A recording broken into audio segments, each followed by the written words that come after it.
أعوذ بالله من الشيطان الرجيم. بسم الله الرحمن الرحيم. الحمد لله والصلاة والسلام على محمد رسول الله وعلى آله الأطهار وصحبه الأبرار. رب اشرح لي صدري ويسر لي أمري واحلل عقدة من لساني يفقه قولي. يا الله يا رب العالمين، إياك نعبد وإياك نستعين، لا حول لنا ولا قوة لنا إلا بك يا الله. الحمد لله يا أمي تيلي إنرجي لا makilla sunkarin keni kono fokata sunkaro ban dongo don lagasara hakilla 5 heures donde dongo do wura fe 5 heures aywa ni émission kileni akakan ka ira islamawla inshallah taala ambalma do de jona musaka be asrabe allah taala bula ya buna kullu minna ala ko jidi duna kuna dia la harakuna dia mina bonyina naka hera bala ala ka dama kuma be min ga hal saudi sun falsafatu sawmi sun asekre sun gundo ka sun sega ka tafo aprofona muna ala ye sun ka wajibi sun garo tilefe kabini fajiri foka ta futrise ko silame shi kana dumuni ka silamo ka ta miliyar yebi a shi kana dumuni ka kana jimi o ko damina ka bo dumuni ma ani jimi ma o ko nyefela mina ka bu furu musoma ni fen fla de kadi harama de ka timi duna fen ba bela jelenka harama de be green fen na duna kono a fan ba be ye kono barande hakke ka dumuni ani ka nyefela na fulo be nyina suni tle fen kan aka chamen ya bilba flay o fla min no kadi harama de ka damati mi allah taala ko fla toy ala fen ala ko imbe kanudi kama koy ala de kadi wala nde kadi kuma mburi no fe وتحبون المال حبا جما. donc allah taala ko tuma songaro tlefe ni fla betui ini dianya ko belbele fla be tle dungo be dumna tle ko na shiya sabanyo be dumuni ke ani fam sa men ni bodon utekilenye donc ni fam fla min no kadi niye san fla ni ko jugorla ni fla ni iba fla betui ni allah taala kama o koro e kelen tan fla la ya kuma bayde ne mo kom yeni ko fam ibi ala delde sunkaro kilin kan ni dan ni ma sun ala ye sun yɛrɛ nafa mɔgɔ ni y'a lɔn i bɛ duwawu de kɛ ala ka dɔ fara ala ka kɛ san o san i ka se ka kɛnɛ i ka se ka sun kɛ Allahu taala ye sun nafa caman fɔra la sigi tɛmɛnenw na gundo min bɛ sun na secret min bɛ sun na a suruma ɲɛ min ɲɛ an y'a yira mɔgɔ o mɔgɔ n'i b'a fɛ fɛn dɔ ka tɛmɛ ni ala cɛ ou bien n'i b'a fɛ fɛn dɔ ka tɛmɛ ni monde dogolenw cɛ monde minnu tɛ ye la i b'a fɛ ala nɔrɔ dɔ kan na i ma i ɲa bosilen k'a ye wala i dusukun k'a ye kɛnɛ kan k'a sɔrɔ sigo tɛ fɛn dɔ ka na i ma kɛnɛ kan k'a sɔrɔ sigo tɛ n'i kɔni b'a fɛ ka taa o fɛ tuma o tuma i bɛ hakili to fɛn dama kɔ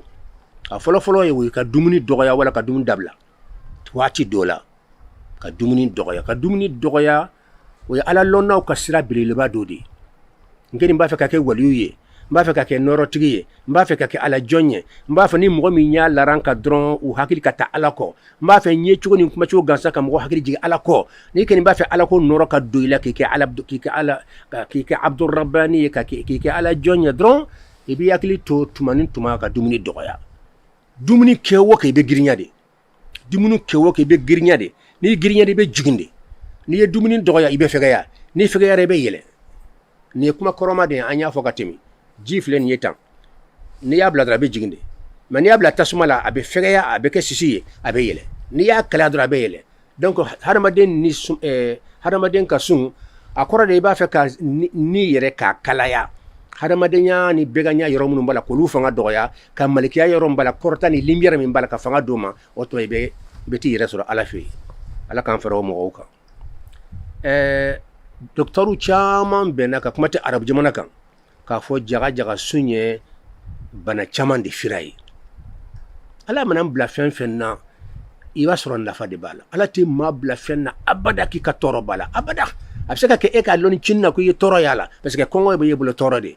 k'a sɔrɔ i ka hɛrɛba de b'o la donc fira caman de bɛ ale la lɔnnikɛla dɔ filɛ nin ye a tɔgɔ ko a sheikh ali ahmed الجوجاني أكو الصيام تشبه بالروحانيين koni sunna dron abi ko mi rohani malikiya mun be sango le be kan ki bolle fe o li sans fe de lumière ou de do ni ken ba fe ka i rasul ka mondo kono ka ku nyogonye ka ke lumière ma fenye e be i sun ke ka baray ko sumbe harama denke ini malikiya be bo nyogon fe cigo ya dola min malaikati allah ka bo alaka malikiya la al muqarrabina ala malikiya mun soda ayra malikiya mun soda ne ala bi ke ino o malikiya ke cigo ka sunya nyona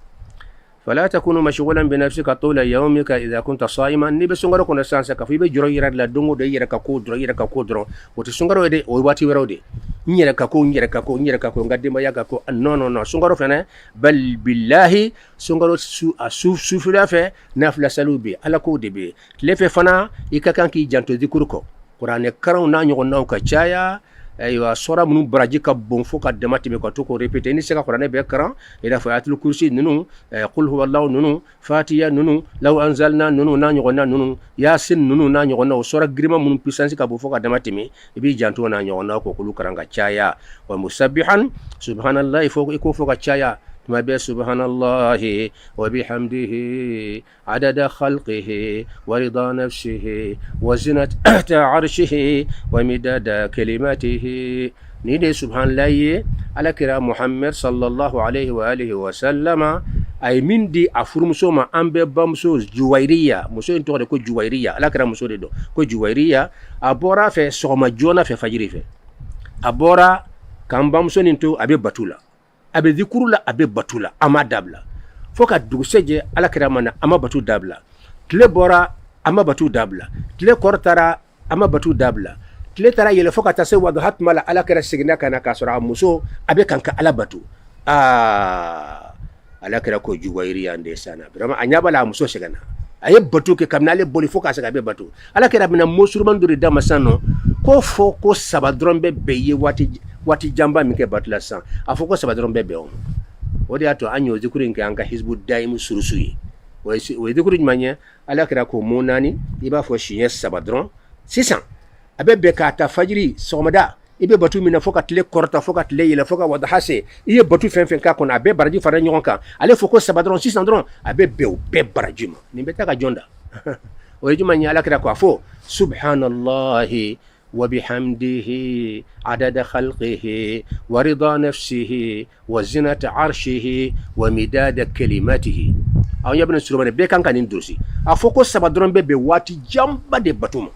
عندون سلايا وبنبي أنسك وانتي جامبا كي باتولا ني سلمان دير ما تيجي سلوفه سبحان الله سنيا بألاي سنيا بجمع ألاي وكروي على سلمان دي داغ أون دي بسنيا نيجي mais ala te sonan jiede ala ka sonya ko re jumanye i sonu yalembe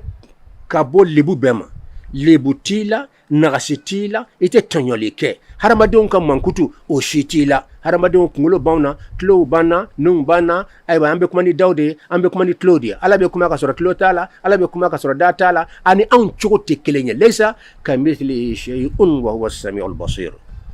Donc subhanallah ko de ko ala selu yale meka bonin nagasi bema an ka man ko to be nagasi lende do ambe tanyege no la ilaha illallah et puis ambe bana et puis ambe saka to kaburu kono katoli subhanallah ni yella gasudi ala selu yale mbe na fara subhanallah akoro de ni be mi fo la fika korolo ko selu yabe alaye ka bonin nagasi be la jelema wa muqaddisan wa musalliyan ka salatu ke kachaya aw qari'an ka qur'ane karan mufakkiran fi khalqis samawati wal ardi walakin mi ila ki mi sangolo nunu borami harabade nunu borami ibe tod la rebe ala koye mo kana nyino ko de ila wala kana ke yali gansanye imidi ka sangolo fle ika dugu kolo fle ika fonyo borami afura sa ko corona milliard a virus ni a milliard de nan aborami abora yoro dodla adugole mbe ande to kala man ko ngambe fel non abora yoro dodlo ala bo yoro lo iba sura nyo milliardu de be fana tuni iba sura dobe wulu ka jugun katima ka che milliard mais ala be kan ko be datu folo ubi ya shite ni ala ba feka kun aba bo yoro be donc an kan korosi alala ni be leçon de kanga miri doni idan mo ko tiki miri sangole mborami ni lolo ndunu kabun wala mambo et puis e be yele mbula yele ko ray nyumaye et puis tle ni a korlende do karo fana atletan duru o fana korlendo an fana ka dukelo do fana korlendo ibe to ka jatimila ke nu borami yoro ni kele iba fo la ilaha illallah i bɛ ala ko ye sun a nafa tɛ se ka jate ka ban masakɛ dɔ bɛ yen nɔ maliku minal muluki a fɔra a ye قيل لبعض الملوك الذين يهمهم أمر الرعية لماذا تجوع ويا مساكين دو دنينكا مساكين بيبالو جمانا كونو كفا بي انتريسي أكا جمانا لا نيكرا مساكين جمانا دو لنا لايكا إيكا حملا كو بيبكي جمانا دونكا كودي هل نيكا دواو بي على يكا جمانا كاندا لغافيا دونكا جمانا كونو harjige charinga jamana kono bana banga jamana kono kisi natinga jamana kono masakeni be juro katimi jamana ma beka o de wajibi ni masakeni be ya korosi jamana dembe la jelenya korosi aka jamana ko bunyana fo ka damantu u ya yesa be to ka kongo bla yerala abe kongo bla yerala o ya nyine ka ko limadha tajuu ko muna ebe yirebla kongo la tan ni se baimbi be ikamara masabe beka faqala ko li adhkura al jai'ina me kongo bla yerala wasanga na nyina kongo to chama ben ka peuple la ka jamana ka da nyino ko oda to mbentu ka kongo blana torom bala segen bala ni nyira ya nene mbewli ka tu segere ka nyuman ko yi ala ni ko na ka do ala kaliman ya dama malikum min al-mulku hiya qillatul akli donc ambe segama fembe ko éducation spirituelle to ko chama bala éducation spirituelle do ko tazkiya do ko suluk do ko sufiya do ko to ko chama bala ko maintenant ko sufiya ambe sara ni muna sufiya nyali mango jamana kan jelembe katasi yorola andi la ko exemple do la fo do ba fo ko kasaratu ke e ala shaytané kan sufi nyebo ba o ka fo salatu ka ke shaytané kan ano su o kara sufi fo so yo kana shaytané ka o kana kara sufi shaytané ka sufi de do na fo sufi bi amban ko parce que juguman tiara ko du fambe sera mo nyere sanno halan ka ke suluku yene bulo o de kafsa ala kaliman ya damma bon ko suluku yere ka bara jumanye alla nyini ye jumanye ale de ko islamia dine jaman be romina asanu be romina kiki kile kata ki se mo mankan jamaina dine mankan jamain sita haqiqai iya be mankan jamana fe na dine yi donata bora ta ka pre mo kuna ka sita haqiqai la haqiqai min yiki tla ikata islamia dine degere folo to ko maqamul islam iko sadana ika jingata ikata tugunu profonna maqama fulana o to ko maqamul iman o kuma sera ka se kiyarma maqamul islami be ban farikolo de be da farikolo de ma ibe sujudu munun ke ni farikolo ye be do ko munun ke ni alors ibi dine bara munun ke bonjour nun na nyona ala kalimaniya dama mais ko kuma na ya sen be farikolo la o ye maqamul islami kuma wodi o fana islamiya kuma de ala kira ire kuma nakan mais ala kira ya yira ko te sursu de fem te sursu ye hakili mai ti akilisi yorom ye sursu ye katay ibe mana boy no o ye farikolo ka bara o ye beta deuxième catégorie la no be wele ko maqamul iman o ko e commencer ka do limaniya la o ko be bara min karani farikolo ye sansan dine kono e commencer ki concentrer ka ta ker kono hal ni beta bo mo ba fo ala ne yangane beta bo karsala ala kam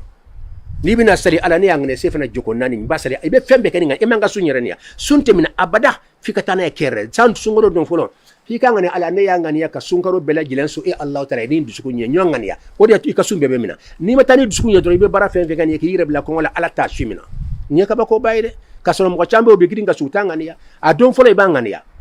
ni yangani ko be sungaro besu dongo do ibangani ya iba fo sini fana ne yani ya fajiri fe wala fajiri su wala sufe ibangani ala sini fana nyangani ka sini fana suye sini fana su ne osera iba fo sini ngana sufana ala ne yangani sini fana suye dongo de bangani yate me ko mi sungaro don fole yangani yakube karo besun ni nyina na ko mi yangani ya sungaro don fole ka hibe karo besun ni nyina son to la foi tala parce que yangani ya sungaro don fole kibe karo bela jelensu Allah taala ye donc ngania munna islam ya bazira kerka duskun kan ngania duskun baradi ay fanne ko limaniya aw may qur'an ko nawa ni ala ko tumotuma ay barake ay sali ay sun ay jeniya dabla ay sheli dabla ay nambara dabla ay ninka ay toy abadam na juma ya amanu alladhina amanu mu'min liman yaraw zukuna wa amilu salihati katsara nyuman de salu ye kasunka ala tanaw ye katoy wo bere to ko nyuman mais mimbe blanye wo de liman yaye mo ne ma duskun ki kat baziye febe bazé baraw de ka suni klebe grinde ke dine ko kuma kono be grinde tendron fari ko kene kan ko nunun dron ala lonna ma son kataw fe few ala kan faruka donc sursu ye al qalbudi ala qillatul akli fenda ma be ambe no fo mo na dire akorobo ikaki jikoye atemesa ibe commencer ka yelike yeli bende ala kira ya fo al ihsan an ta'budu Allah ka annaka tarahu fa in lam takun tarahu fa innahu yaraka yeli dibi ni ya ete yeli kala ibe dan bis idan ibe makamul islami de kono ibe ka tamperi bonjugo kuma nunu ni mesigo kuma nu farikolo dila ibi shigete yeli ke ibe na mankan fana wuli parce que mankan bebe yendi ye mankan fe islamu no nyon che fo kata se nyon fa ma bi abe bulum senunde asite qur'ana aya jelende ko takibe kele ko ote ninde ko jugu danye tamun ye sursu ye iti glola fam ye bulum senu ye na fo bulum ni mankan o sanjure ke mankan na fe bulum na gansa ni bulu jin gansa ibi kam siri yeratla am tam fo ila haralo ibe qur'ana yoro be fe te bulum na to ye tay ko ita bulu jiginye i bulu jigin to qur'ana kono bulum na te qur'ana kono mais sanjuli kam siru tlatla an kam o ne yen yanga parti de yanka kaslamo yeratla ni bulum senu non kama am tam fo ila haralo la kan bela jilen kana be kele be ka partout de blanc ka parti ko blaslamia nola aska ala be dimi gansan ko kordan ntena gansan de ko de maslamo yira ni yorbe ala dimi la kuma te kafiru mais kafiru taka bo be ndabe na soma puissance munu be nube islamia kala o mena kala mais o ye plan do de la labayna beta kalama ambanda duni sama kene kan plan o yod la kene kan ala kene kan nyangi na tuma sona mi unana baji bi kun la fosa ka dugu kuntruti si ça obe plan de kala jukor la hali kafiru do ta hali yira ka jama do ta kalama pour que islamia shilatunu net wori plan B ka ala dogoya ka muhammad dogoya ka islamia goya mobe na fara karsa islamia fo mo ka kodila wori plan B 600 c'est à dire ala ta ka dukulo kan aka dinete baraka dukulo kan atoko te fa ka dukulo kan dukulo ka ke outai ni ala ma dimi jombe dima ala sabar la menade ma be romna dimina a sabar la fa ka demati mina ninde be ni no donc amena fen dama fo ni yaki juko doro be commencer ka yele ka sa folo ye qillatul akli tumni dogoyali anyo exemple di kadimi ni ken ba fe ka yeli ke fen do ka bangi ye 600 ala era ka fen do bangi ya ka lumière do bangi ye i nyatu nya bala i nyale ba i nya bala ou bien ala kira muhammad jibril yere ka bangi ala kira ye pour ka se ka ke o teke ka ala kira to ka demba ya chela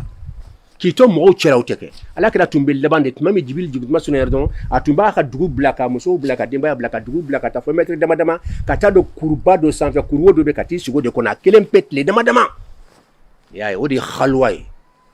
ni ken ba fa ka yeli kala ko la rebi mabo mo la ka sodo mo tigila e sodo na mo la e mabora mo tigila e sodo na mo tigila ko re mabola mo la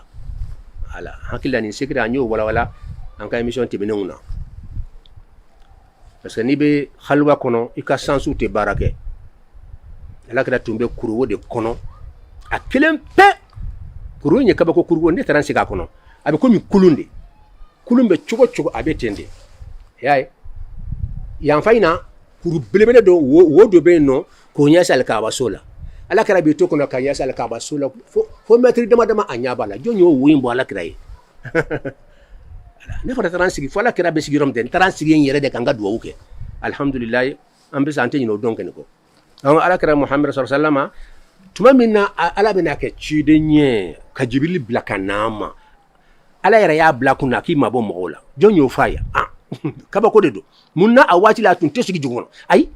abe bode ka dugu cheti ka tafo wula kono de ka kuru cheti ka yiru cheti e ala sauni fenu ka tayera kuru bain kurin ka jan fuka de matimindi ke yela kan ka sala kala sigorla fen fe emiriti bisaba iba ke sirale yelento ne yelembe mbela 2000 kadro ki bakene nyabo ka bla sirala de wallahi ka mununu ka yele ka tado kuru do jukorla kuru werobe ibe tado konnala tun wo konnala ka tafo nyefe ala kra ni mbela jelen ka wur fo ka ta saka kuru may garu hira ka suraka du'a kle dama akelen pebe ya bi miri ala kola atubala batu chugudi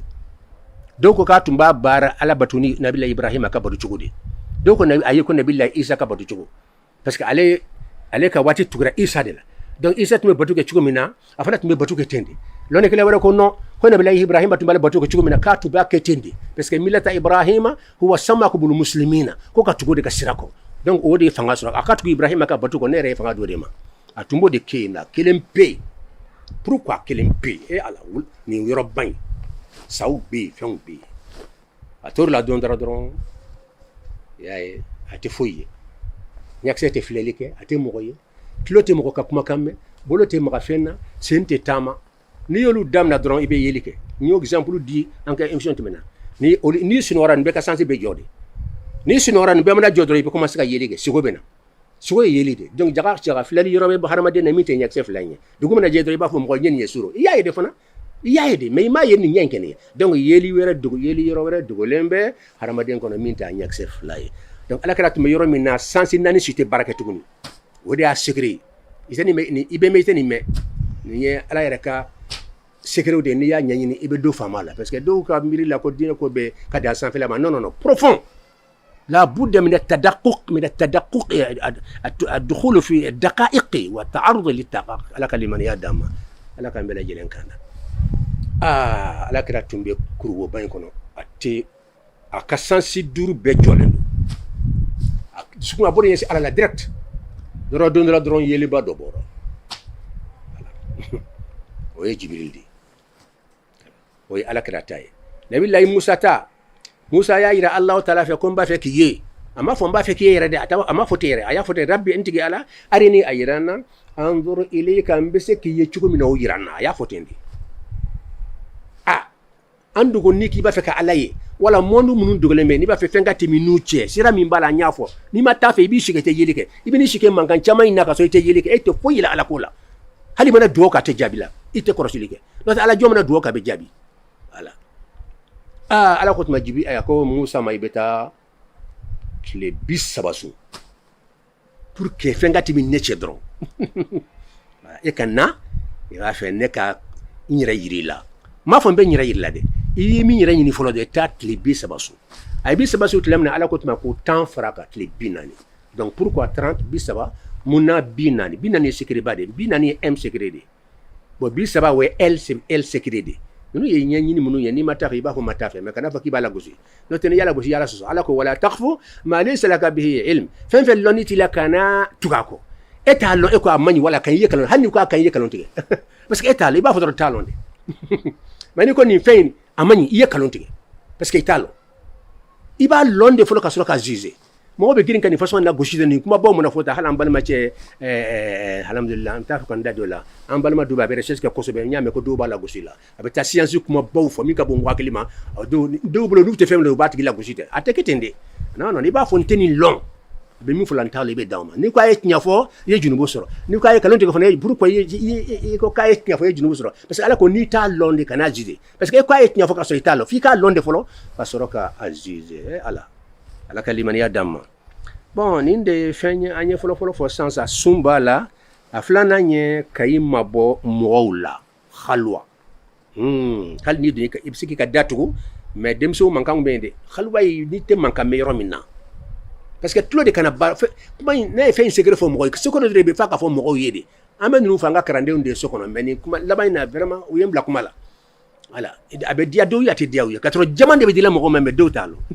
jamande do parce que am emba na faso ibe keleya ita fo karamo bo to songa yoro fo u ka karane kerkelo be datu ka fodi mais be ta fo kene ka dibela jelema o bitle kila gushi to ko ndé sane mbe nyuma di bitle kana ko sin asero lante ndabla ka poche kono Allah ni fennani ni aya korbo ibe yeli ke sisa ou be ke ala lumière ba ne nyada la sisa ala kalimani adama a folo ye sunye ni ma se ka sunke ka dumun ka ta fo ta tlebi ki ka doya ibe se ka dumun ke tlefe me iba doya o te sungaro ede o yele ka watire iba fe ka se alam aflana iki mabo moula pourquoi ibi mabo moula parce que sansi durin kana barake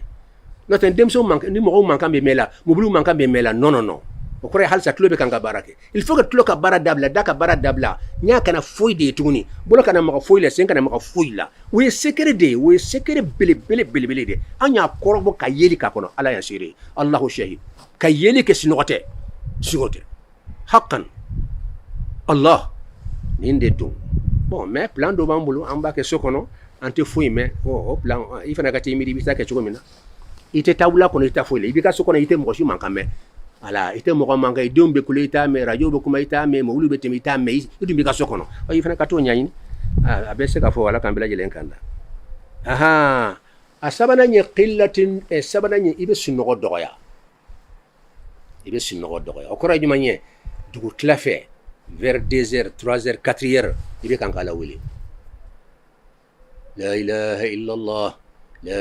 illallah a foto ni dana dama tefa fuitala parce que o ye maqamul islami de o ye maa minnu bɛ da farikolo dɔrɔn ma nɛn ye farikolo dɔ de i bɛ taa n'a ye kɛrɛ de kɔnɔ kɛrɛ k'a fɔ ala ye la ilaha batuma sɛbɛrɛ tɛ illallah fo ala kɛrɛ ka kuma ala fɛ da ka sɔrɔ ka tugu a kɔ da bɛ tugu kɛrɛ de kɔ mais ka da d'a ma i ma taa kɛrɛ la i b'i si kɛ baara la dɔw b'a fɔ ko la ilaha illallah siɲɛ million ma fɔ i t'a ye n'i y'a wudu siɲɛ 1000 ma fɔ i tɛ foyi ye parce que i nana da de ma nin de ye haqiqa ye nin de ye haqiqa ye da in tɛ ala tɛ farikolo in filɛ ala tɛ farikolo in filɛ daliya de bɛ fɛn bɛɛ la ala kira mina daliya de ala kira ko inna allaha la yanzuru ila suwarikum wa amwalikum wa innama yanzuru ila qulubikum wa a'malikum yani ala kira kuma banya inna allaha la yanzuru ila suwarikum ko ala tɛ farikolo kɛ cogo filɛ farikolo formu ani farikolo ka baara ninnu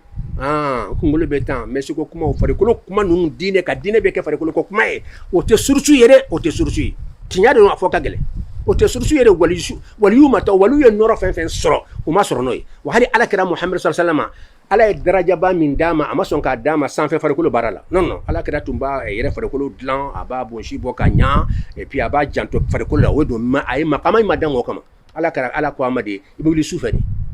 sufɛ wuli in de o de ye éducation spirituelle ka baara ye parce que i bɛ ni labaara ni ala wele de ka di ala wele dusukun na so y'a sɔrɔ mɔgɔw bɛ sunɔgɔ la e bɛ kan ka ala wele ni kuranɛ kalanni ye ka kuma alahu taala fɛ ne y'i ka jɔnni de tigi wɛrɛ tɛ n na e alahu taala fɔlɔ n fili ɲɛkɔrɔ nin ye ne ma n filɛ jɔn bɛ n filɛ hinɛ n na n'i ka hinɛ ye i bɛ to de la dɔrɔn fɔ ala b'i filɛ n'a y'i filɛ dɔrɔn i ka vie bɛɛ dilanna ka ban mɔgɔ miliyɔn bɛ balo i la e tɛ balo mɔgɔ la tugun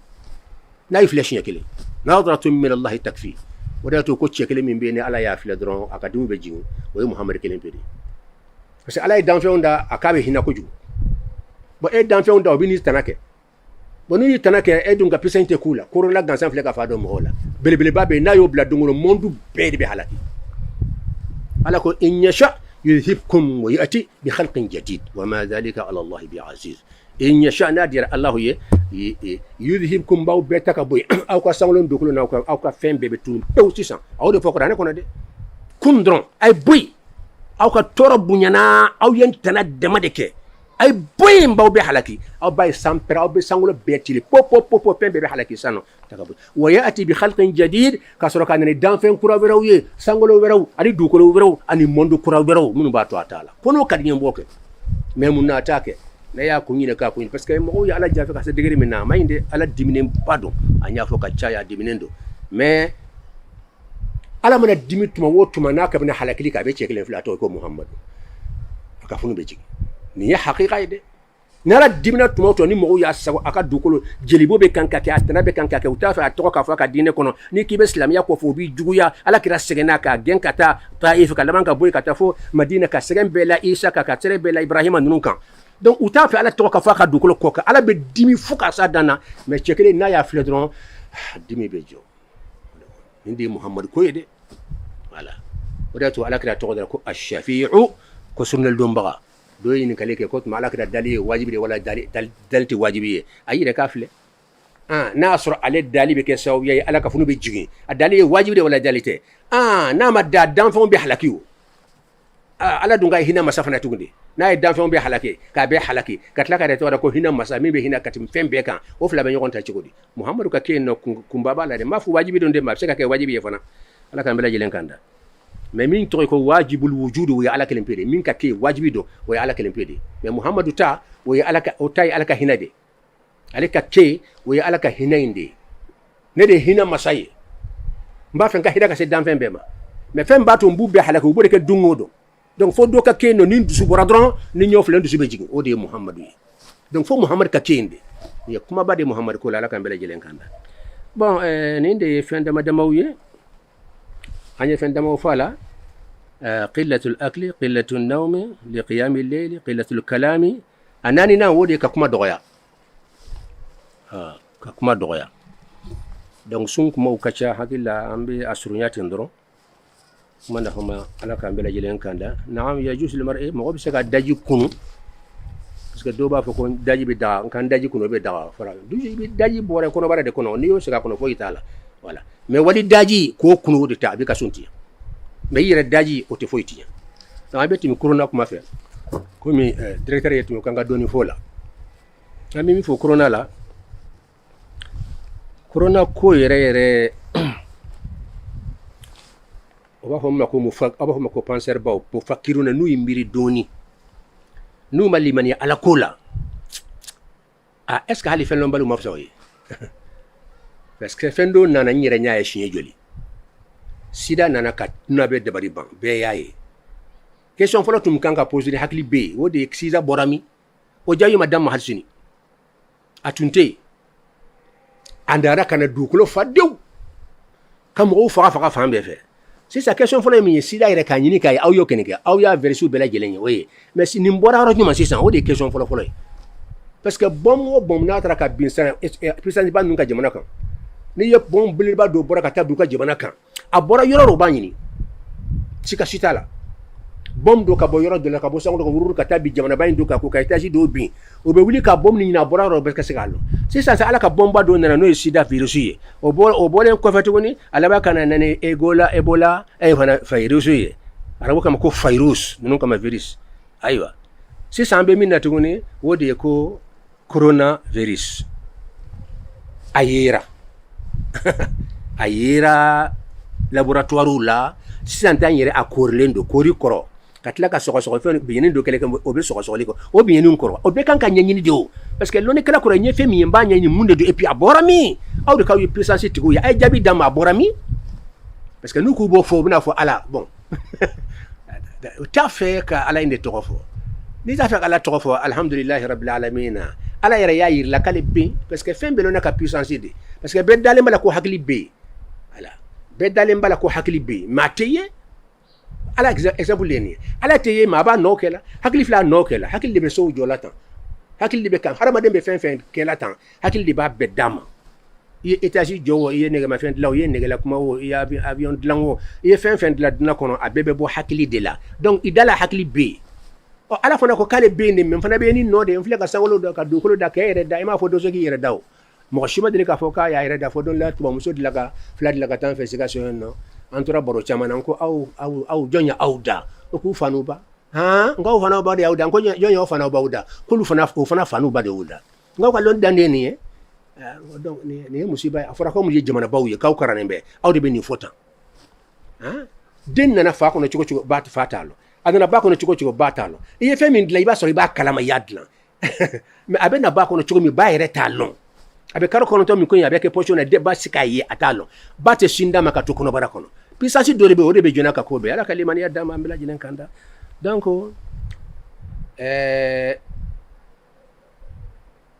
puissance belebele dɔ de bɛ yen farajɛ bɛɛ kan ka min fɔ o de ye k'a fɔ an sɔnna puissance ba dɔ bɛ yen an t'a yira de ma a ka bɔ an ye a bɛ se ka fɛn k'an na an tɛ se ka fɛn min kunbɛn a ka puissance ka bɔ an ye a bɛ sɔrɔmuw bila an na an tɛ se k'a ɲɔni a bɛ geji wuli k'a bi an ka jamana étage bi fan bɛɛ fɛ puissance in bɛ yen a bɛ corona bila ka na an yɛrɛ b'a ɲɛɲini ka taa ye a laboratoire la ka a virus yɛrɛ ye a bɛ sida banakisɛ bila ka na an b'a ye a bɛ ebola banakisɛw bila ka na an b'u ye donc nin puissance belebeleba dɔ bɛ yen an sɔnna a bɛ yen parce que an y'a nɔ ye mais an t'a yɛrɛ lɔn o fana ye kuma dɔ ye a y'o fana fɔ kɛ a y'a fɔ dɔrɔn ko puissance dɔ bɛ yen min ka bon an ye parce que a bɛ kan ka fɛn yɛrɛ na an tɛ se ka fɛn min kunbɛn n'a y'a sɔrɔ e jigi bɛ sɛtanɛ de kan satan de kan satan ka aw kisi kɛ awɔ aw kan ka taa satan fɛ awa an ka jamana tɛ to filɛ i tɛ wuli k'i jɔ se foyi tɛ satan ɲɛ a b'a dɔn n'a m'i kɔlɔsi ala b'a yɛrɛ halaki aw dun b'aw ka ko to satan de bolo tuguni a dun gana aw ka jamana bɛ na ten aw ka mɔgɔw bɛ halakira fan bɛɛ f'aw k'aw ka siraw kɛra fu ye kɛnɛ kan mɔgɔ tɛ kɛnɛ kan tuguni de san bɛɛ kelen bɛ ka t'i don so kɔnɔ tuguni aw bɛ tere ka taa satan de fɛ an ka ko ye e de ye an ye ala to ye ka da e de kan an ka ko bɛn e de ye i tɛ wuli k'i jɔ i bɛ se ka mun de kɛ n'a sɔrɔ se b'i an kisi a tɛ se a tɛ se a tɛ se alors kuma filɛ nin ye nin kuma ninnu ka girin ala k'an bɛɛ lajɛlen kan da ala k'an bɛɛ bila kunnadiya sira kan sini jamana kan بحكومة الصين إلى حد إجباري نيم بلاو منات ممنا سراواتي دفع شنو جمانا كانيه منون كم مكوتي على كولا وتافي على توكو كفاكا دوكولو كوكا وتافي على توغمي وتافي على النبي توغمي وتديني كولا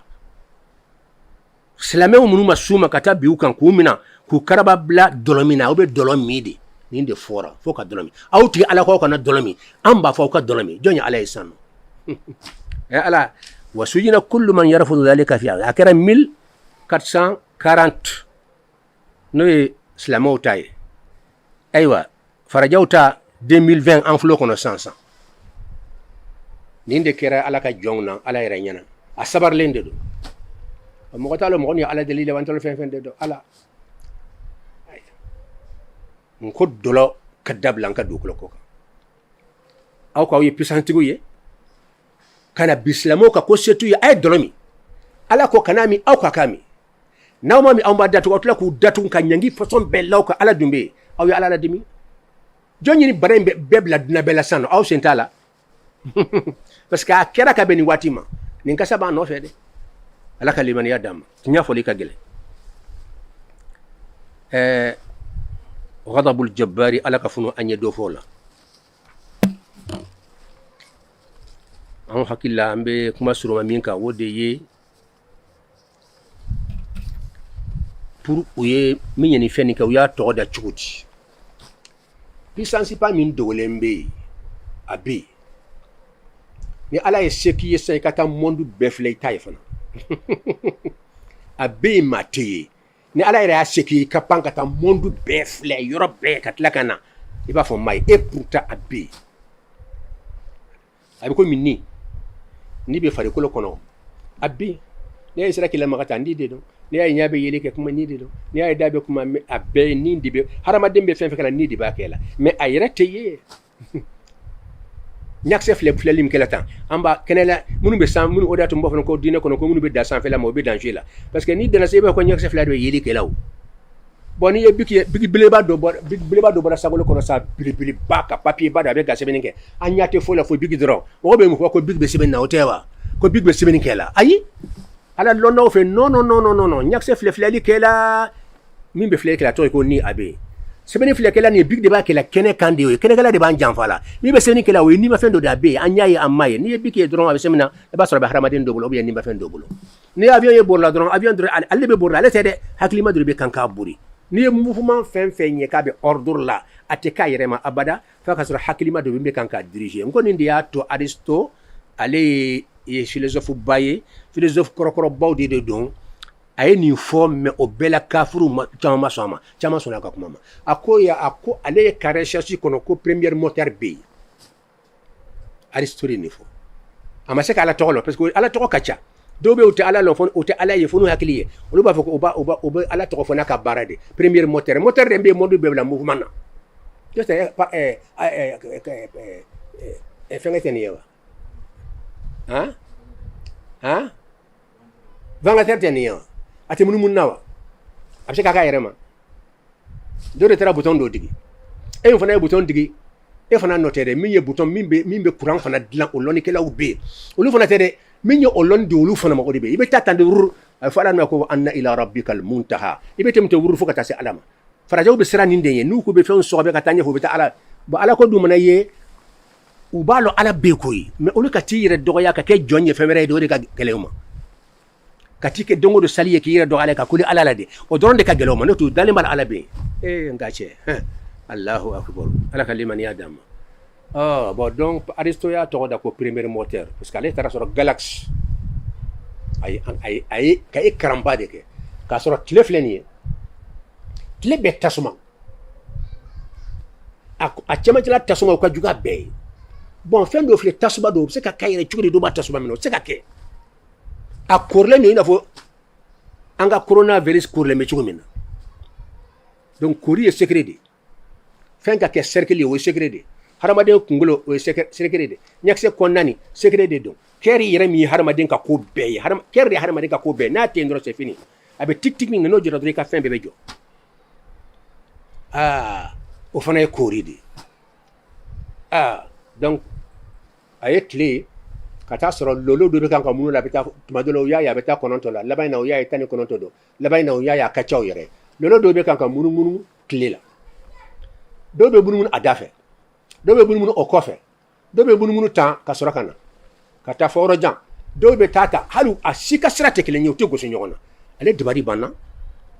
ni ɲɔgɔn système solaire miliyari de bɛ yen nɔ u tɛ accident kɛ quoi